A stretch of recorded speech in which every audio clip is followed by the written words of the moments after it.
नमस्कार मु आप सन्ना सिंह मुझे कौन सी कॉमेडी कथा कि कॉमेडी करने आसीनी लिचु देखा आसी देखु केते सुंदर सुंदर लिचु देखिले तो भल भाव कौन देखिले लिचु मु किंतु आपन लिचु देखौनी लिचु सहित गुड़ाए डाल को देखा देखु देखु मु किणिली 1 किलो लिचु 150 टଙ୍କା नेला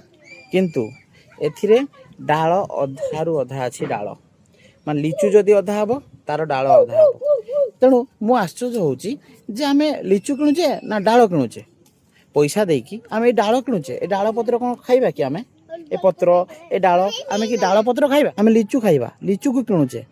किंतु मु से दुकानी को कहली सी कहला भाई आमे कौन करवा एमती तो आसी आमे तो बिकुचे आमर कि दोष तेणु मु अनुरोध करी ज्ञानी गुणी लोक मानू तार केमती ठीक बाट करहब से व्यवस्था करेंगे कौन हम मुझे जानी बाकी मुझे चाहूँगी आम फल किणवा